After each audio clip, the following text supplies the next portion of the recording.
가르침 중에 어떤 것들, 어떤 일부를 일컬어서 영어로 hard saying이라고 부르는 것들이 있습니다. hard saying. hard. 여러분 먹는 hard 생각하지 마세요. 그 hard 아닙니다. 단어는 똑같지만 hard 어렵다는 뜻이죠. hard saying. 어려운 말씀입니다.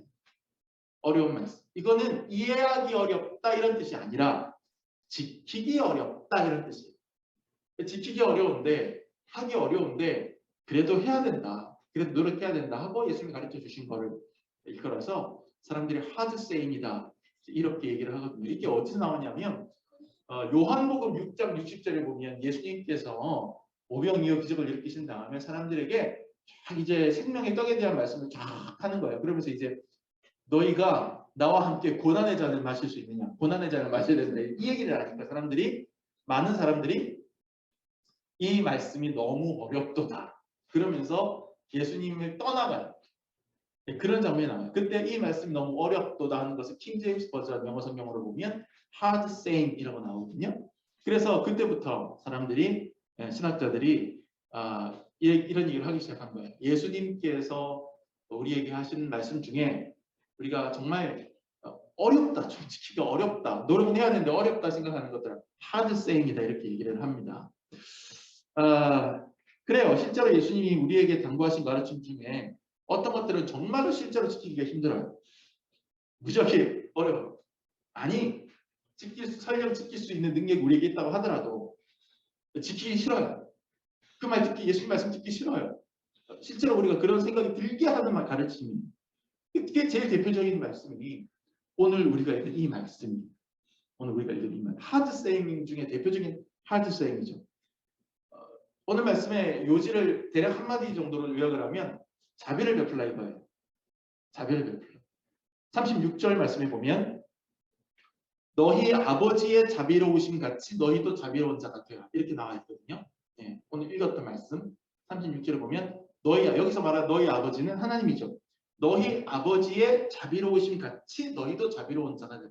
여기까지는 그래야지 노력해야지 이렇게 생각을 합니다. 근데 그 구체적인 강론으로 들어가면서 예수님께서 하신 말씀을 살펴보면 와 이게 난이도가 상당히 높아요. 그냥 자비가 아니고 아버지같이 자비하라는 거잖아요.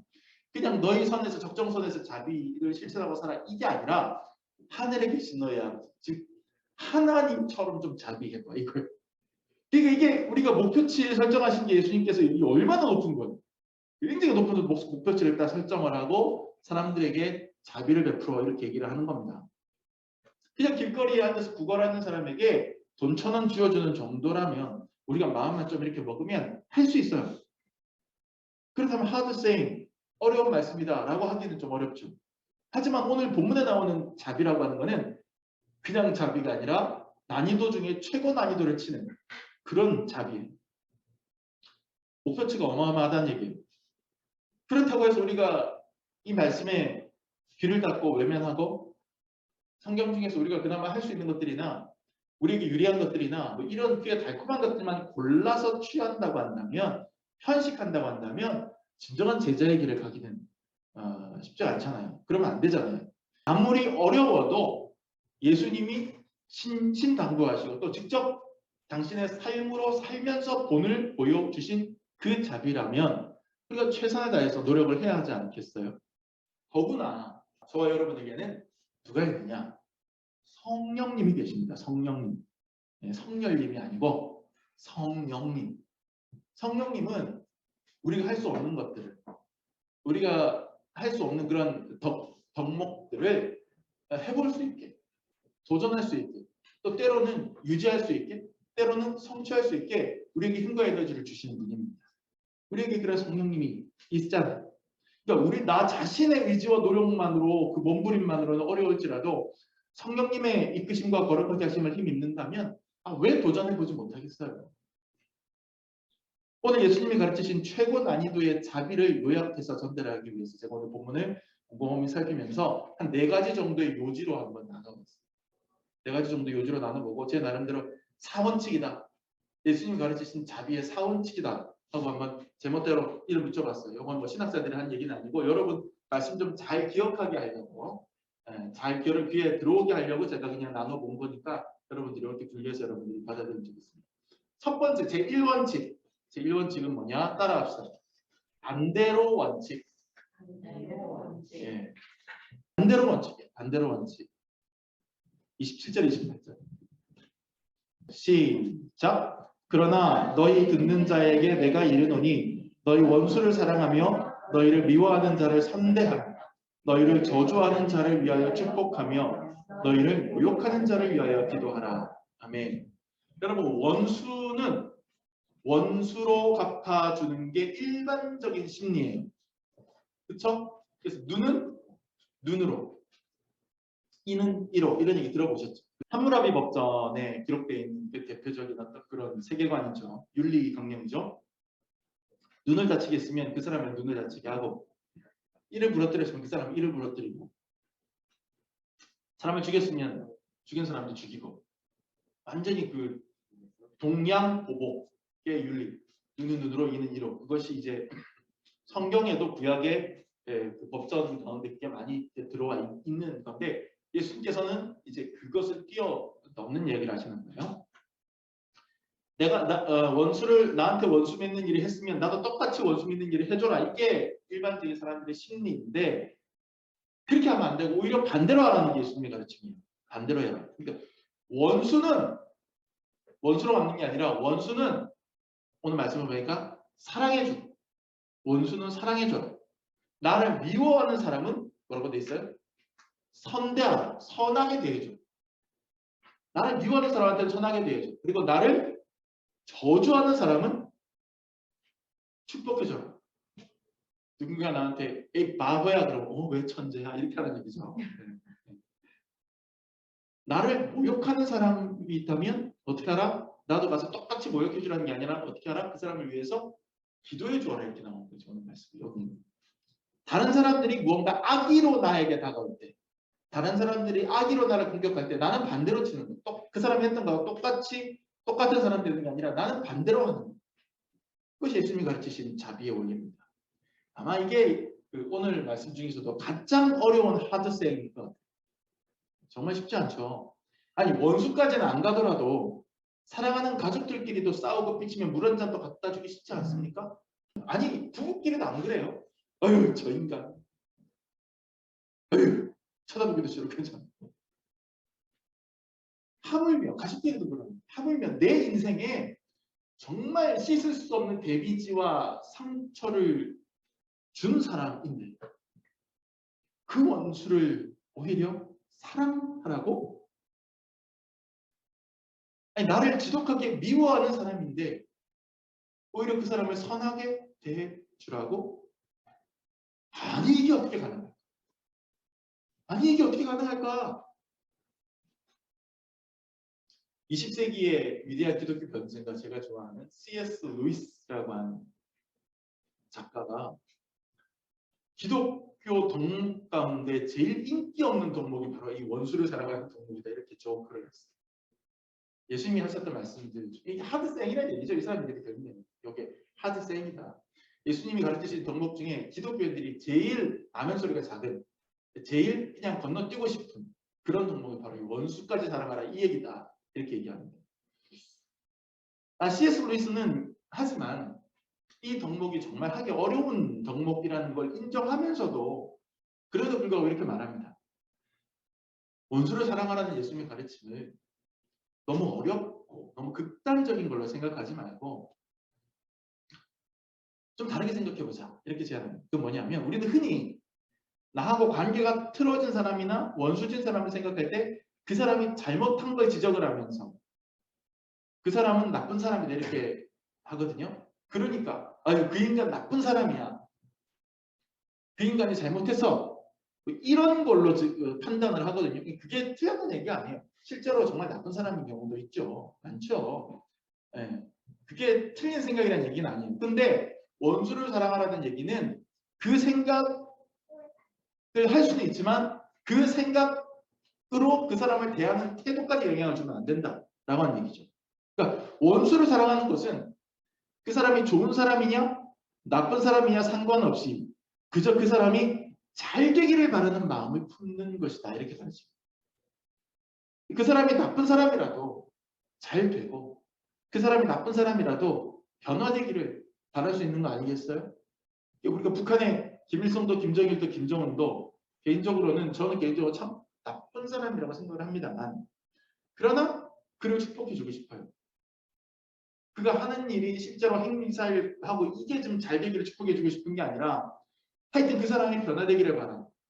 하여튼 그 사람이 깨닫기를 바라. 하여튼 그 사람이 예수님 만나기를 바라.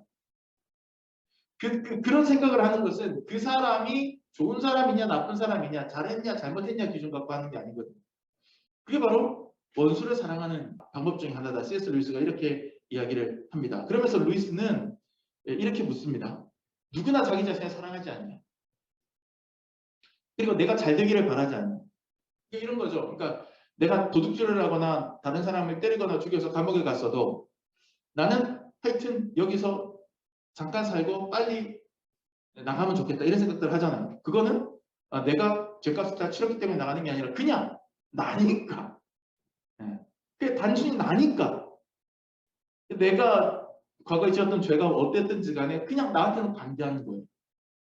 나한테 관계하는 거예요.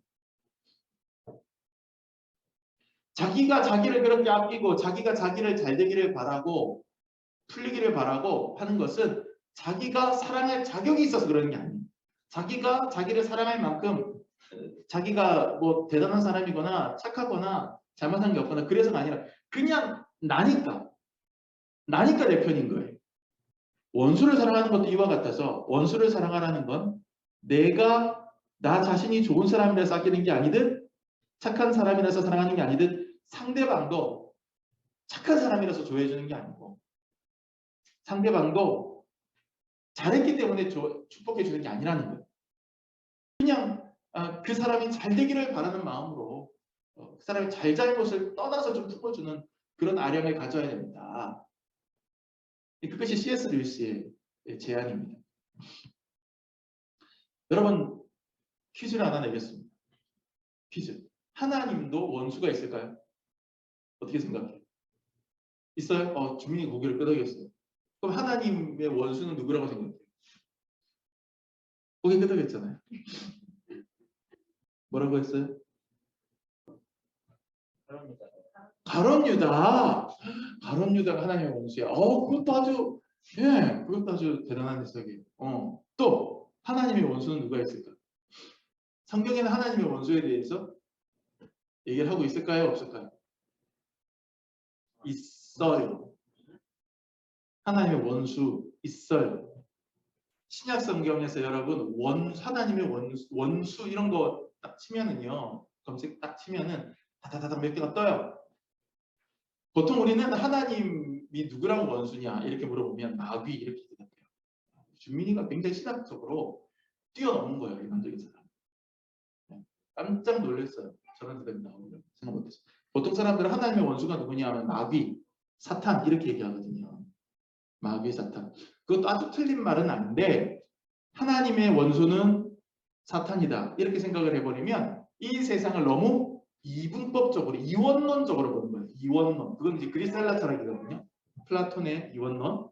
예. 그러니까 선과 악이 존재하고 언제나 그 둘의 갈등을 통해서 세상을 굴러간다. 예.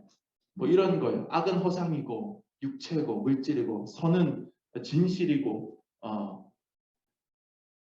영혼이고 정신이고 이런 식으로 하는 게 이제 그리스헬라 철학이란 말이죠. 이분법. 근데 하나님이 있고 하나님의 원수가 사탄이다 이렇게 해버리면 너무 좀 그리스헬라 철학 유원론적인 사상으로 가서 그게 아니고 성경은 그렇게 얘기하잖아요. 성경은 하나님의 원수가 누구냐? 우리라고 얘기해요. 여러분이죠. 근데 그냥 여러분과 저가 아니라 하나님께 불순종한 우리, 하나님께 죄 지은 우리가 하나님과 원수되었다라고 얘기해요. 원수되었다. 제일 대표적인 게 빌립보서 3장 18절 말씀. 바울이 말합니다. 내가 여러 번 너희에게 말하였거니와 이제도 눈물을 흘리며 말하노니 여러 사람들이 그리스도의 십자가의 원수로 행하느냐 이렇게 돼 있어요.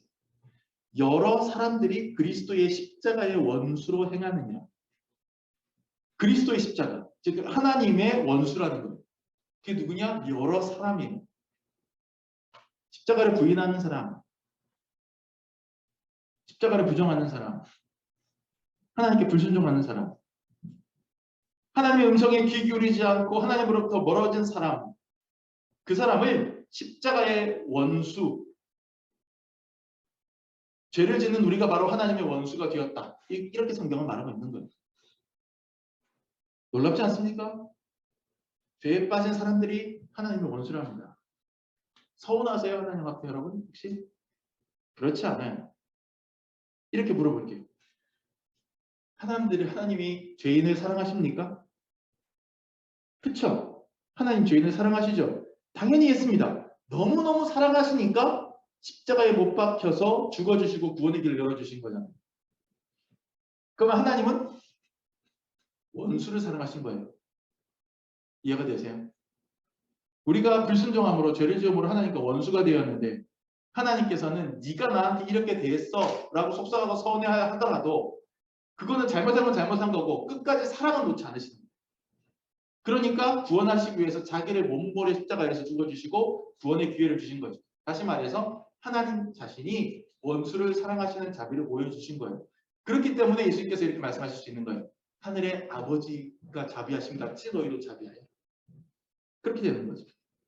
그리고 십자가에 달려 죽어주실 때 자기를 조롱하고 못 박은 이들을 위해서 죽어주시고 오히려 그들을 용서해달라고 기도를 올리십니다. 그게 예수님이에요. 이게 바로 반대로의 원칙이에요. 상대방이 악이에는 나는 자비로 받는다. 상대방이 악하게 내게 다가올 때는 그러나 나는 똑같이 악으로 받지 말고 나는 선으로 대하라. 이것이 성경의 법칙입니다. 악에는 선의로, 저주에는 축복으로. 그게 자비입니다. 두 번째, 제2원칙. 따라합시다. 크게. 그대로의 원칙. 시작. 네, 첫 번째 원칙은 제가 반대로 원칙이라고 했잖아요. 두 번째 원칙은 그대로 원칙이에요. 그러니까 아까 그 첫 번째 원칙에서 반대로는 누가 하는 거에 반대로 하라는 얘기예요. 악한 상대방이 하는 거에 반대로 하라는 얘기잖아요. 두 번째 원칙은 그대로는 뭘 그대로 하라는 거냐? 내가 원하는 그대로 남에게 해주라. 내가 원하는 그대로 남에게 해줘. 31절.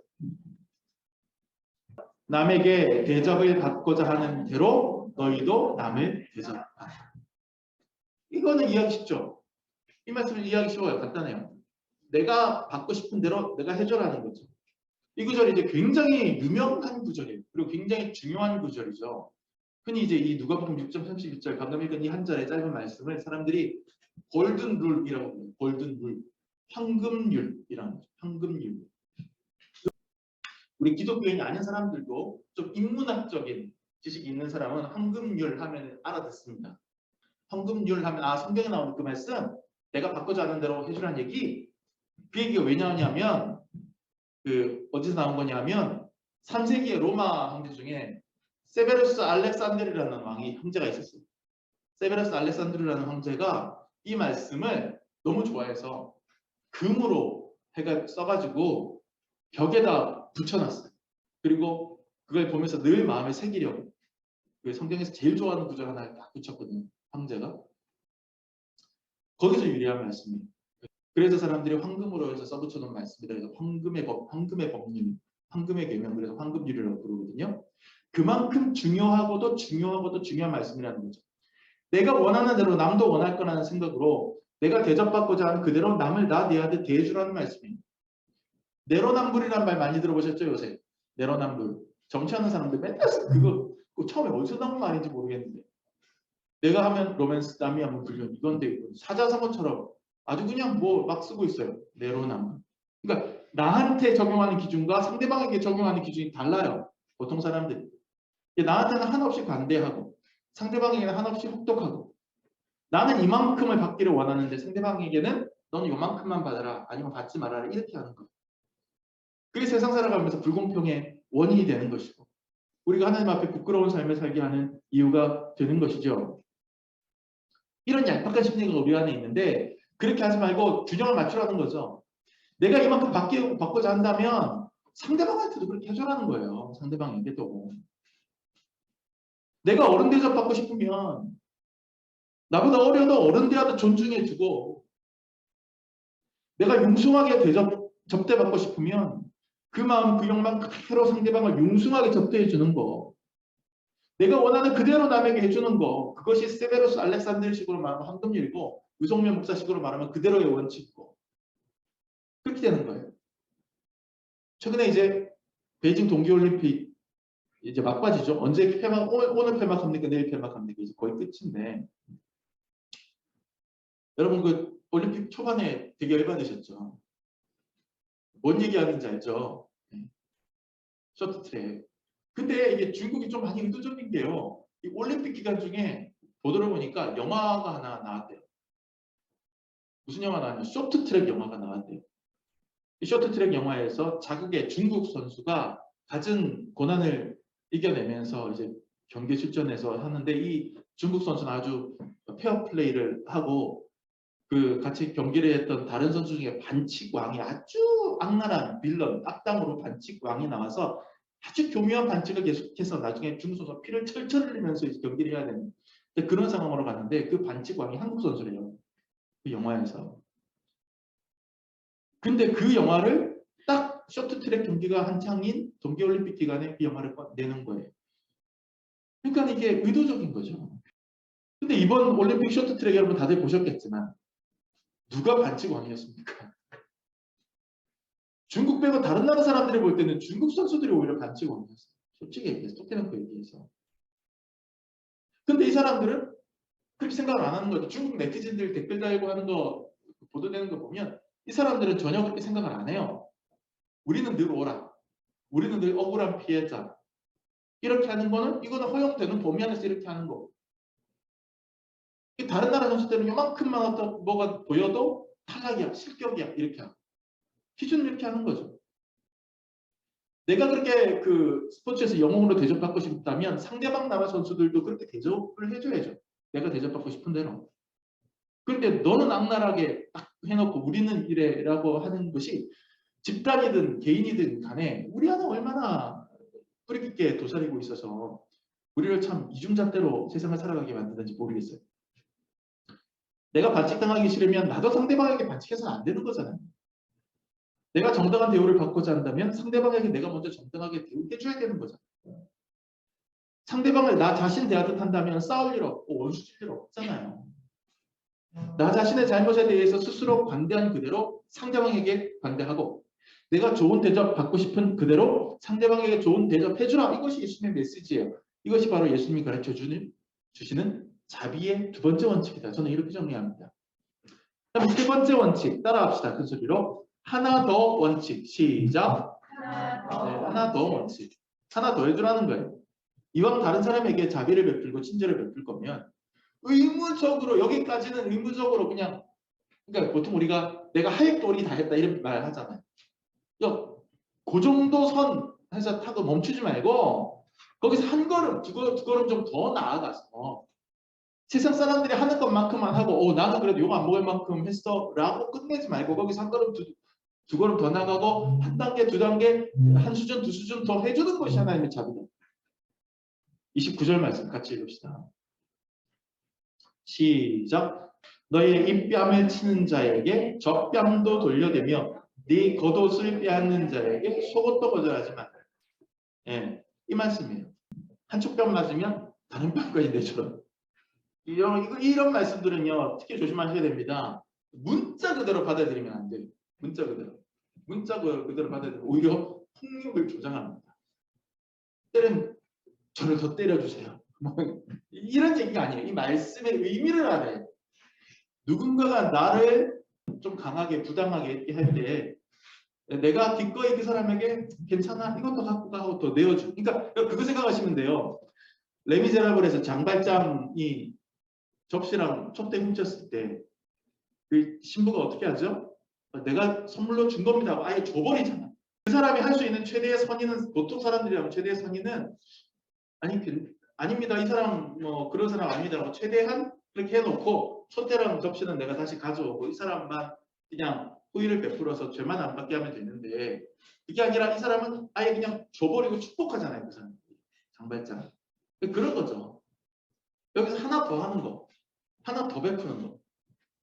그 다음에 겉옷을 달라 하면 속옷까지 줘라. 이것도 여러분 좀 이해하시면 안 됩니다. 저기 그 문자 그대로 이해하시면 안 됩니다. 이게 여러분 솔직히 여러분 속옷을 누군가에게 준다고 했을 때 기뻐할 사람이 누가 있겠어요? 그렇죠? 네. 그치? 네. 하면 네 속옷을 누군가에게 준다고 했대. 네 속옷을 수근이한테 주면 수근이가 기뻐할까? 전혀 아닐 것 같아요. 굉장히 불쾌할 것 같아요. 그렇죠? 자, 여기서 말하는 겉옷과 속옷의 의미를 잘 알아야 돼요. 문자적인 의미가 아닙니다. 팔레스타인 지역은요, 일교차가 커요. 낮에는 기온이 높고 밤에는 기온이 뚝 떨어져요. 그래서 가난한 사람들에게 겉옷은 낮에는 옷이지만 밤에는 이불이에요. 특히 이제 뭐 어떤 먼 길 가거나 하는 사람들은 여러분 그 종교 영화, 기독교 영화 이런 거 성탄절 같은 데 할 때 보면 가끔씩 노숙하는 장면들이 나오는데 그럴 때 보면 그냥 겉옷 이렇게 하고 자는 장면이 나오거든요. 네, 그리고 그 당시에 이렇게 문자가 풍족한 시절이 아니잖아요. 그러니까 이불 겸 겉옷 겸 그런 거죠. 그러니까 속옷도 마찬가지예요. 속옷도. 겉옷이라고 하면 여러분 뭐 이런 게 아니라 겉옷이 있으면 그 안에 입는 옷이죠. 예.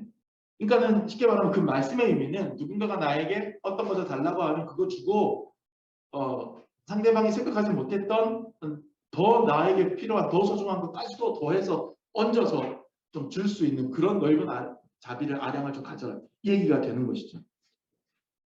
뭐 하나라도 더 배려하다.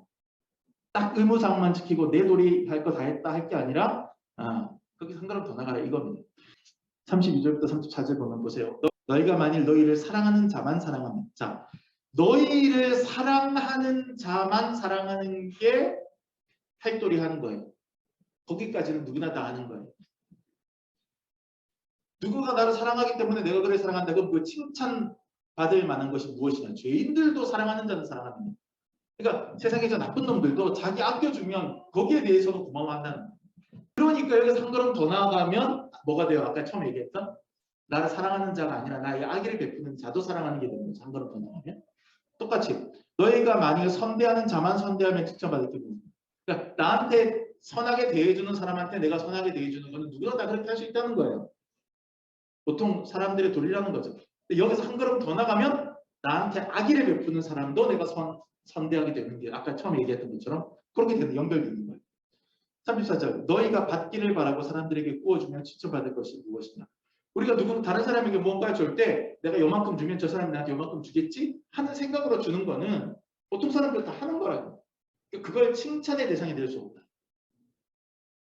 하지만 우리가 그걸 바라지 않고 한 걸음 더 나아가서 그 사람에게 순수한 호의를 준다면 그것은 칭찬받을 만한 것이 되는 거죠. 이 얘기죠. 그러니까 보통 사람들이 생각하는 그 윤리 기준, 팔도리 요 정도, 그 정도 선에 머무는 게 아니라 기독교인들은 거기서 한 걸음 더 나아가는 무언가를 해야 기독교인들입니다. 그게 자비다 이렇게 얘기하는 거죠. 호구가 되라는 말이 아니에요. 빈대붙는 상대방에게 피 빨려주라는 얘기 아니에요. 다만 세상 살아가는 사람들의 처세술보다 세상 사람들이 갖추는 예의보다 한 단계, 두 단계 더 윗단계 수준의 친절을 베풀면서 살아가고자 해야 한다는 말이에요. 분별해서 상대방이 정말 오히려 이것이 상대방을 망치는 일이다 싶으면 단호할 때도 단호하게 잘라야죠. 근데 그거는 이제 또 다른 윤리의 문제고 보편적으로 일반적으로 보자면 그렇다는 거예요. 여러분 섬기면서 사는 게 경쟁은 누가 더 많이 섬기느냐 누가 더 많이 베푸느냐 이게 사실은 경쟁이라고 볼 수는 없지만 만약에 그 경쟁이라고 한번 가정해 보자면 늘 경쟁에서 앞서가는 사람들이 있어요. 이 경쟁에서 늘 앞서가는 사람들이 있어요. 실제로 제가 살아가면서 또 목회하면서 보면 꼭 이런 분들이 있어요. 이길 수가 없어요. 제가 그 사람에게 호의를 베풀고 섬기려고 하고 신경을 좀 써줍니다. 근데 결과적으로 보면 그 사람은 허허허 하고 봤는데 나중에 보면 그 사람이 나한테 더 많이 주는 거예요. 알고 보니 더 많이 베푼 거예요. 결국 나는 그 사람에게 베풀어주고 섬기려고 하지만 결론적으로는 내가 대접받는 걸로 끝나는 거예요. 살다 보면 그런 사람들 있잖아요. 언제나 내가 해주는 것보다 한두 개 더 나한테 해주는 사람들. 제가 교회 개척하고 이끌어오면서 그렇게 고마운 사람들 많이 만났습니다. 여러분의 어머니를 한번 생각해 보세요. 어머니가 자식에게 사랑을 베풀 때 자식이 엄마한테 봉양한 만큼만 딱 해주십니까? 그렇지 않잖아요. 나중에 되돌려받을 생각하고 해주는 거 아니잖아요. 우리가 어머니에게 뭐를 해주든 나중에 하나 더, 또 하나 더, 더해서 주시는 겁니다. 세상 사람들이 갖추는 친절과 호의보다 하나 더, 두 개 더 섬기고 배려하는 자세, 그것이 바로 하나님이 가르치시는 자비의 세 번째 원칙입니다. 마지막, 네 번째 원칙, 이거는 좀 짧게 할 수 있어요. 이거 여러분 다 아시는 거예요. 부메랑 원칙. 부메랑 원칙, 뭔 얘기하는지 알겠죠? 부메랑 탁 던지면은 돌아가지고 나한테 다시 탁 돌아와요. 37절, 38절. 비판하지 말라. 그리하면 너희가 비판을 받지 않을 것이요. 정죄하지 말라. 그리하면 너희가 정죄를 받지 않을 것이요. 용서하라. 그리하면 너희가 용서를 받을 것이요. 주라. 그리하면 너희에게 줄 것이니 곧 후이 되어 누르고 흔들어 넘치도록 하여 너희에게 안겨주리라. 너희가 헤아리는 그 헤아림으로 너희도 헤아림을 도로 받을 것입니다. 우리가 남을 비판하면 언제나 내가 비판의 대상이 됩니다. 그 사람으로부터가 아니더라도 엉뚱한 데서 나한테 고스란히 들어옵니다. 우리가 남을 험담하면 언젠가 내가 험담의 대상이 됩니다. 나한테 고스란히 돌아옵니다. 꼭 그 사람이 아니더라도. 제가 경험자예요. 그것 때문에 너무 마음이 아픈 그런 경험들을 합니다. 후회를 하고 땅을 치고 후회를 합니다. 어쩌겠어요. 없어집니다. 그렇다면 그 반대의 경우도 성립합니다. 내가 다른 사람들을 용서합니다. 그러면 나도 용서함을 받게 됩니다. 그러니까 내가 누군가에게 용서받고 싶다면 부지런히 내가 용서해야 되는 거예요. 그 사람이 용서 비는 것도 중요하지만 부지런히 나에게 악의를 베푼 사람들을 용서해야 돼요. 그래서 우리가 주기도문에서 어떻게 기도합니까? 우리가 우리에게 죄 지은 자를 사하여 준 것 같이 우리 죄를 사하여 주옵시오. 그러니까 나는 분명히 우리가 우리에게 죄 지은 사람을 용서해 줘요. 내가 이 사람한테 용서를 베풀어요. 그런데 하나님 우리 죄를 사해 줘요. 이거예요. 내가 이쪽에다 던졌는데 돌아서 이쪽에서 나한테 돌아와요. 그게. 내가 안 좋은 걸 줬을 때도 그것이 돌아와 결국 나한테 돌아왔고 내가 좋은 걸 줘도 그것이 돌아서 나한테 돌아와요. 그러니 우리가 다른 사람에 대하여 저주하고 험담하고 비판하고 비난하는 일을 무지무지하게 조심해요. 우리한테 돌아와요. 돌고 돌아 우리에게 돌아와요. 따라서 우리는 저주를 그치고 축복을 해야 됩니다. 그게 훨씬 더 유리하겠죠. 계산 딱 떨어지잖아요. 나한테 돌아온다면 여러분은 무엇을 내겠어요? 나한테 돌아온다면 여러분은 저주를 내겠어요? 축복을 내겠어요? 축복을 내겠죠 당연히. 어떻게든 축복해야 되는 겁니다. 우리 교회가 화요일 밤마다 기도 모임 하잖아요. 온라인 기도 모임 하잖아요. 중보 기도 모임. 이 원리를 알기 때문에 제가 하자는 거예요. 우리가 누군가를 위해서 기도해야 우리 공동체가 누군가를 위해서 기도해야 또 다른 누군가가 우리 공동체를 위해서 기도해 줄 겁니다. 내가 기도로 누군가를 도울 때 또 다른 누군가가 기도로 나를 도울 겁니다. 여러분 우리 교회처럼 작은 교회가 어려운 중에도 계속해서 무슨 절기 때마다 뭐 할 때마다 헌금 모으고 해서 어디 보내고 누구 돕고 이렇게 하는 이유도 이런 믿음이 있기 때문이에요. 누군가를 긍휼히 여겨서 내 것을 가지고 베풀고 이렇게 흘려보내면 하나님은 정말 희한하게 제가 지금 2년 반째 체험하는데 정말 희한하게 기가 막힌 방법으로 나에게 어떤 형태로든 다시 뭔가 들어오게 하시고 나중에 보면 계산해 보면 오히려 남아요. 희한하죠. 만약에 내가 이것을 막으면 부족하고 어렵다고 내가 아예 그냥 딱 막아버리는 순간 들어오지 않을 겁니다. 저는 그렇게 생각해요. 하나님의 자비는 부메랑의 원칙에 적용받습니다. 우리가 힘들어도 어려워도 자비를 베풀어야 하는 이유가 바로 여기에 있습니다. 나에게 다시 돌아올 것이기 때문에 그래요. 제가 가끔 인용하는 게리 윌슨이라고 하는 학자의 책에 그런 문구가 있거든요. 플라톤과 아리스토텔레스 같은 헬라 철학자들이 인간이 가진 최고의 숭고한 능력은 인간의 지성이다. 똑똑한 거, 스마트한 거, 이 지성이다. 이렇게 가르쳤을 때 아주 적절한 시기에 신학자 어거스틴이라는 사람이 딱 나타나서 기독교 사상을 바탕으로 그것을 부인하며 외쳤다. 인간이 가진 가장 숭고한 능력은 인간의 그 스마트한 지성이 아니라 사랑할 수 있는 능력이라고. 멋진 표현이라고 생각합니다. 보통 사람들은 능력을 플라톤이나 아리스토텔레스처럼 그 사람이 가지고 있는 지적 능력 같은 걸 생각을 해요. 이 사람이 얼마나 똑똑하냐? 이 사람이 얼마나 빠리빠리하냐? 이런 거란 말이죠. 근데 사람이 가지고 있는 가장 최고의 능력은 사랑할 수 있는 능력이라는 거죠. 진짜 능력 있는 사람은 사랑할 수 있느냐 하는 거예요. 사랑하지 못하는 사람, 자비를 베풀지 못하는 사람, 돈이 아무리 많아도 무능력한 사람입니다.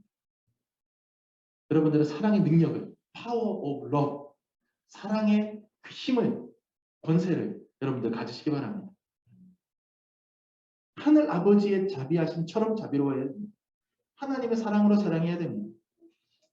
물론 말은 이렇게 하면서, 설교는 이렇게 하면서 정말 이 말씀 잘 지키지 못합니다. 저한테도 이 말씀은 hard saying입니다. 하지만 아무리 hard saying이라도 노력은 해야 되지 않겠습니까? 사랑합시다. 좀 자비로웁시다. 예, 우리 옆 사람 이렇게 보면서 사랑합니다 하고 한번 외쳐보세요. 사랑합니다. 예. 원수라서 사랑하는 건 아니죠, 점서. 하늘 아버지가 자비로우시듯이 그분의 자녀된 우리도 자비로우시기 바랍니다. 예수님 십자가를 바라보며 본받고 성령님이 거룩하게 하시는 능력의 인도함을 받아. 정말 예수 믿는 사람들 참 자비가 많은 사람이다 하는 세간의 평가를 받아내는, 아니 하나님의 인정과 칭찬을 받아내는, 그러고야만은 저와 여러분 되시기를 예수님 이름으로 축복합니다. 기도합시다.